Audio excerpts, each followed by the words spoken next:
ഫ്രീഷ്യ എന്തുകൊണ്ടാണ് കേരളത്തിൽ ആരും നട്ടു വളർത്തി നോക്കാത്തതെന്നൊന്നും എനിക്കറിയില്ല കേട്ടോ. കാരണം ഇതിൻ്റെ കിഴങ്ങ് നട്ടപ്പോൾ വളരെ പെട്ടെന്നായിരുന്നു ഇതിൻ്റെ വളർച്ച.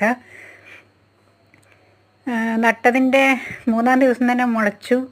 പിന്നെ പെട്ടെന്ന് തന്നെ നല്ല ഗ്രോത്തിൽ വളരും ചെയ്തു. അപ്പോൾ ഈ കാലാവസ്ഥ അതിന് പറ്റുന്നതാണല്ലോ അതിൻ്റെ അർത്ഥം. പിന്നെ പൂവിടോ ഇല്ലേ എനിക്കറിയില്ല. പൂവിട്ടെങ്കിൽ മാത്രമേ എനിക്കതിനെപ്പറ്റി പറയാൻ പറ്റുള്ളൂ. എന്തുകൊണ്ടാണ് ഇത് ആരും നട്ടു വളർത്താത്തതെന്ന് എനിക്കറിഞ്ഞൂടാ. ഏതായാലും ഇന്ത്യയുടെ പല ഭാഗത്തും ഇതുണ്ട്. കേരളത്തിൽ മാത്രമേ ഞാൻ ഇതിനെ കാണാത്തുള്ളൂ കേട്ടോ. ഏതായാലും നല്ല മനോഹരമായ പൂക്കളാണ്. പൂക്കൾ കണ്ടാൽ തന്നെ കൊതി വരും. വർണ്ണ പൈട്ടോടെ വിരിയുന്ന പൂക്കളാണ്. പിന്നെ അത് ഗ്ലോക്സീനിയ നമ്മളെ കാലാവസ്ഥക്ക് നല്ല പറ്റിയ പൂ തന്നെയാണ് കേട്ടോ. പക്ഷെ അധികാരം അങ്ങനെ നട്ട് വളർത്താറില്ല. അതിൻ്റെ കാരണം എന്ന് വെച്ച് കഴിഞ്ഞാൽ നല്ല കെയറിങ് വേണം. അധികം വെള്ളമൊന്നും പറ്റാത്തതുകൊണ്ടാണ് കേട്ടോ.